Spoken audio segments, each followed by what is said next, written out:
We're back with another cooking project in our kitchen. This is for all of you guys who are at home. There's never been a better time for home cooking projects, and that includes our home at the Rahav Wellness Clinic. Today I'm going to be making for you guys some black-eyed peas.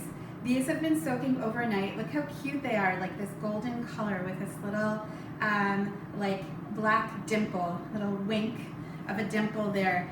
These are a powerhouse of nutrition. They're full of complex carbs and fiber, right? So in terms of glycemic index, if you're gonna go for carbs, the legumes, the beans are the way to go. Skip the rice, but keep the beans if you tolerate them. They're also a great source of protein, calcium, vitamin A, vitamin K, manganese, magnesium, and even some copper and some iron. And zinc. Did I mention zinc? That's important too. So we're gonna go ahead, I'm gonna make a Gujarati recipe called Gujarati chawla. Black-eyed peas or black-eyed beans in Hindi can be called chawla, and then in the Middle East they're also known as lobia. So we're gonna be making chawla, lobia, or black-eyed peas. I soak these overnight. I'm gonna throw them in the pot, and then once they're cooked, I'm gonna get to seasoning them with a special mystery ingredient. You're gonna have to wait for it, and then I'll tell you all about it. Next step is we're gonna take our now cooked black-eyed peas, lobia or chawla, and we are going to flavor them. So the secret ingredient is getting closer and closer. I just realized that there's more than one secret ingredient in this recipe. I'm gonna give a nice healthy glug of olive oil into the pan, and I have some spices here. The first thing that goes into the pan is cumin seeds. So I buy bulk spices and then just put them in little jars. The smell is so good of the whole cumin seed, and we're gonna throw like a whole bunch, not precise, but maybe a teaspoon if you want a measurement, maybe a little more, just because I love cumin. It's anti-inflammatory and digestive. And just grabbing a little tool over here, we're going to stir it around till it starts giving off this incredible aroma. By the way, we're cooking in our front office, so someone could walk through the door at any moment. We're living on the edge. Okay. Saute mode on the Instapot. We're adding this. This could also be one of our secret ingredients. It's called besan, or gram flour. It's actually chickpeas, just dried chickpeas ground up into a flour. It's incredible, gluten-free. Let me see if I can get a close-up here of this adorable bag. Can you guys see? It's so cute. It's like a little snack walla making snacks out of chickpea flour. One of my favorite snacks made with chickpea flour is called pakoras, which is like flavored chickpea flour, and then you add spices to it and you fry it in little fritters. So delicious. So anyway, so I took a whole bunch of that besan, which is serving for the purposes of this recipe as a thickening agent. We're gonna make this like delicious gravy with it. So I don't know if we can get a visual of how this besan looks like in the inside. Do you think we can like maybe disconnect the iPad and like cover over? Oh, perfect. Okay, so we're frying this up here, and as you guys can see, the besan or the chickpea flour is getting a little thick, so I'm actually going to grab some water to just liquefy it a little.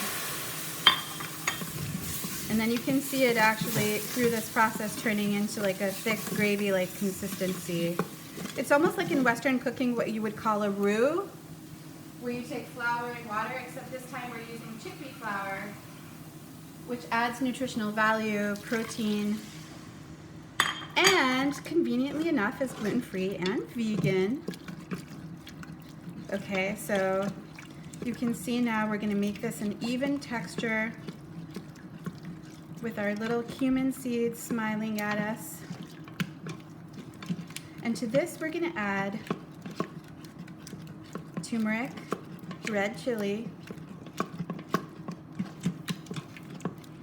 and our secret ingredient is actually curry leaves or neem, sweet neem. which just lends the most amazing flavor and aroma. And I wanted to tell you guys about that separately because there are all these health benefits associated with sweet neem, including hair growth. It's full of beta carotene, including antimicrobial properties. It solves gut infection or has anti-diarrheal properties, including being anti-diabetic, and in the literature I looked up, also anti-cancer. I mean, I just think it tastes great, and so I wanted to give you a visual on that. Where did I hide it? Here, I hid it here. So curry leaves. Now these aren't widely available at grocery stores that I've found, but if you happen upon them, in an Indian grocery in New York City around Curry Hill, that neighborhood of Lexington Avenue and like 28th, 29th, 30th.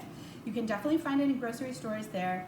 And also at Patel Brothers, I went to one on Long Island. And if you happen to find another Indian grocery store where you have them, grab them because they're just so delicious. And we're gonna actually kind of fry them into our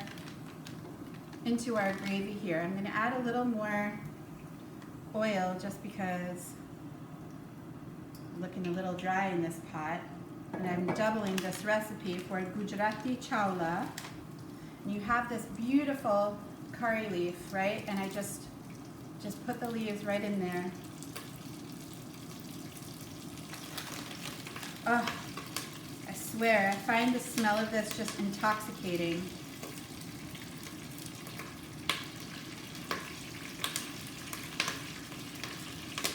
You want to get a visual of this frying up in the pan.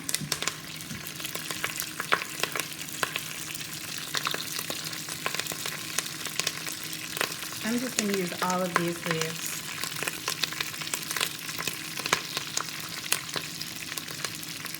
Can't get enough of them.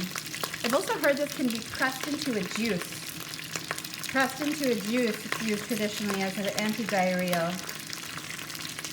Sweet neem or curry leaf, my favorite. Woo!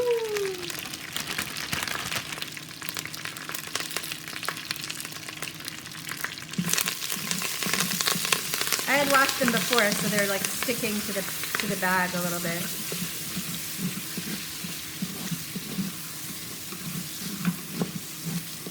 All right, we're gonna let this saute up and we're gonna add in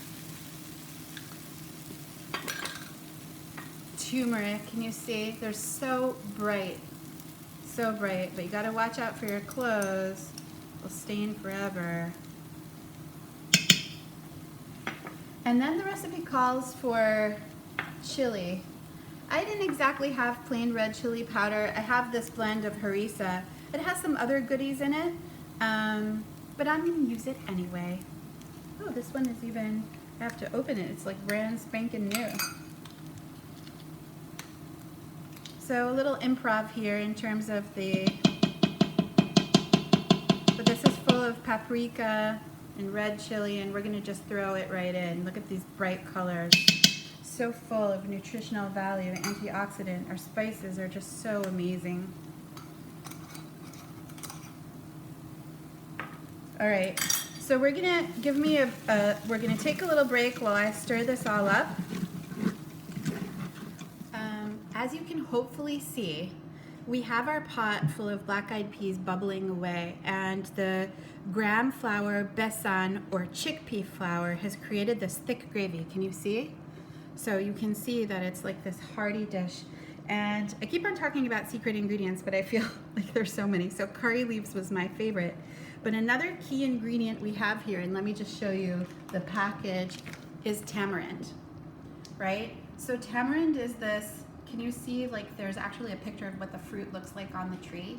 And it's used in South Asian and Southeast Asian cooking as a souring agent, so something that gives a sour flavor. So this dish combines all of these wonderful flavors, and what I did is I basically grabbed a chunk of it, stuck it in a mug, mixed it with hot water, and then it's full of these little fibrous pieces that I actually had to like pull out. And inside the fibrous pieces are the tamarind seeds. So I actually had to try to de-seed this tamarind paste, turn it into a paste. If anyone cracks a tooth, it will be my fault. Anyway, so we have this, and this is going. These are kind of the last two steps. We're putting this wonderful tamarind paste, which is going to add a depth of flavor, both sour and a little bit sweet, into our Gujarati chawla. And then traditionally we use something called jaggery, which is a brown sugar that like comes in these giant cakes that sometimes you have to like break apart with a hammer. I don't have any jaggery, so I'm just gonna use some coconut sugar, right? So this dish is traditionally a little bit sweet. It's probably about a tablespoon. As you can see, I can eyeball it because I'm all about precision. And I double the recipe, so that's like 2 tablespoons of coconut sugar as a substitute for jaggery. And so we're gonna mix this all up. And then the very last step will be to garnish it with some cilantro. We have a whole bunch of cilantro here, fantastic cilantro, which will also, by the way, add nutritional value, color, and cilantro is a natural detoxifier, heavy metal detoxifier, heavy metal chelator.